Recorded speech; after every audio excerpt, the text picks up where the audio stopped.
فاسألوا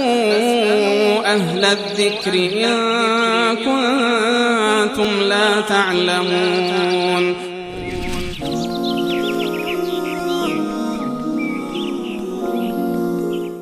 بیننده دیگر پرسیدن که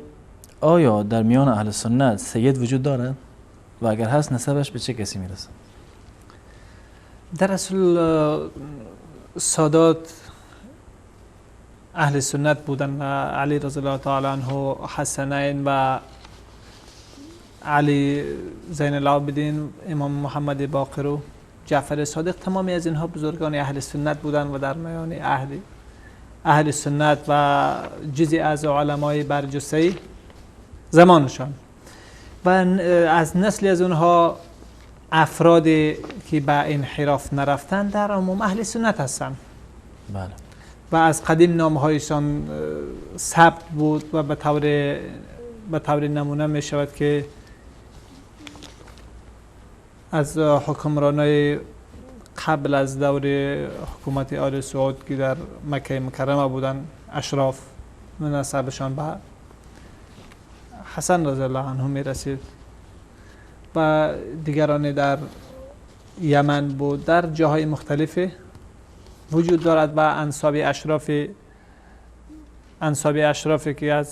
هست از چندین تا از علمای قرن 3 و 4 در مجموع نسب اشراف و سادات بیان کردند که بعضی از اونها جزئی اهل سنت هست و بعضی از اونها یعنی از بلکه شاید تعداد کمتری از اونها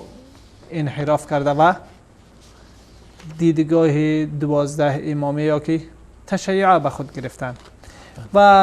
اما جای چیز این هست که افراد زیاد خارج از دایره سادات به اساس تقدس و یک نوع احترامی که در جامعه برای از اونها تقدیم میشد تظاهر به سید بودن کردند و در کتاب‌های انساب هم یعنی هر یک از اونها نه بیان شده که مثلا در فلان منطقه فلان مردم هست که خدا انتساب میکنن به